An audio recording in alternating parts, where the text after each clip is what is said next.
Kalian pernah nggak ngobrol sama orang yang omongannya tuh bikin pening kepala? Orang yang bisa ngomongin tentang kebijaksanaan, arti kehidupan, sampai masalah geopolitik dunia pun bisa dibahas sama orang tersebut. Tapi boro-boro dia bisa menyampaikan tentang topik-topik tadi. Malahan kita sendiri sebagai orang yang mendengarkan omongannya itu nggak ngerti sama apa yang dia omongin. Dan apa kalian pernah ketemu orang seperti itu? Orang yang padahal bukan siapa-siapa atau bahkan pengangguran, tapi merasa dirinya itu mengerti tentang permasalahan dunia. Dan apakah ilmu-ilmu tersebut dia dapatkan setelah nganggur saking lamanya? Sampai-sampai ketika mereka berbicara untuk menyampaikan ilmu-ilmunya tersebut, kita pun nggak bisa ngerti sama sekali. Entah derajat ilmunya yang terlalu tinggi sampai kata-kata pun tidak bisa menjelaskannya, atau kita aja sebagai pendengar yang bodoh. Dan kalau kalian sekarang merasa bodoh, langsung aja mari kita bahas tentang mengapa pengangguran bisa merubah diri lu menjadi seorang filsuf.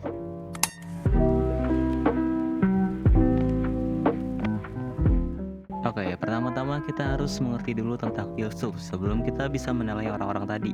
Seorang filsuf adalah profesi yang terkait erat dengan eksplorasi pemikiran dan penelitian filosofis.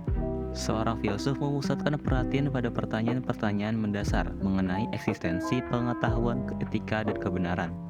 Mereka bertujuan untuk memahami asal-usul dan sifat realitas manusia, serta tempatnya di dalam alam semesta. Filsuf berusaha membangun argumen-argumen rasional dan kritis melalui refleksi filosofis dan penelitian, serta berkontribusi pada perkembangan teori-teori filosofis. Nah, orang-orang yang menjadi filsuf ini biasanya bekerja sebagai dosen, penulis jurnal, konsultan, aktivis, bahkan banyaknya juga yang menjadi pengamat politik seperti Rocky Gerung. Dan menjadi seorang filsuf itu merupakan kehebatan yang nggak bisa dimiliki semua orang.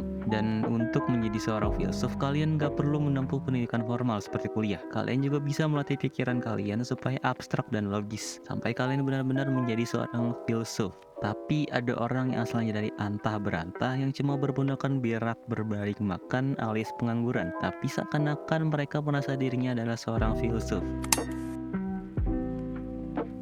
Biasanya para pengangguran itu tidak melihat dirinya sebagai masalah yang padahal mereka adalah masalah terbesar di Indonesia saat ini. Dan orang-orang yang tidak bekerja alias pengangguran, pikirannya itu bisa lebih terbuka dan berjalan.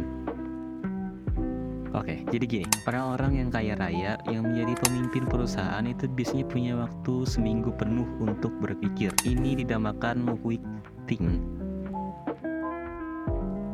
yang dimana mereka itu meluangkan waktu mereka biasanya berminggu-minggu untuk berpikir yang tujuannya adalah mengeluarkan inovasi baru untuk perusahaannya. Dan ini juga terjadi oleh para pengangguran, yang dimana mereka kan terus-terusan berpikir, entah berpikir untuk apa. Yang jelas bukan untuk mengeluarkan inovasi, tapi karena mereka punya waktu yang sangat-sangat luang dan nggak punya hal yang harus dipikirkan selain 3 hal tadi. Dan karena pemikirannya yang hanya dilandasi oleh waktu yang sangat luang dan tidak ada tujuannya, maka ketika mereka menyampaikan hal yang sudah mereka pikirkan, mereka akan sangat kesulitan. Hal inilah yang menyebabkan kita nggak bisa mengerti apa yang dibicarakan oleh filsuf pengangguran ini. Mereka kesusahan untuk menyampaikan hasil pemikirannya, dikarenakan mereka nggak punya cukup pengetahuan dan kosakata untuk membantu mereka menyampaikan pikirannya. Dan karena pemikiran-pemikiran tadi mereka buat tanpa tujuan, jadinya mereka gunakan saat berkomunikasi dengan kita. Dan jujur gue sampai sekarang masih nggak ngerti sih gimana dia punya kepercayaan diri yang begitu kuat loh, bisa ngomong kayak gitu.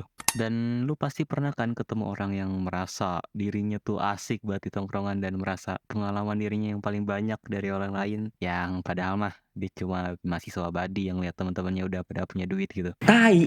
Dan pemikiran yang mau gue sampaikan kepada para pengangguran seperti ini adalah nggak usah kebanyakan mikir. Hidup lu malah makin pusing kalau nggak dapet jawaban. Lu tinggal jalani sesuai keyakinan lu aja. Gak usah ribet ngomongin hal yang nggak penting sampai berjam-jam. Karena yang paling penting buat lu sekarang adalah pekerjaan, bro. Karena orang-orang juga nggak bakal mau dengerin nasihat dari orang yang bukan siapa-siapa. Tai.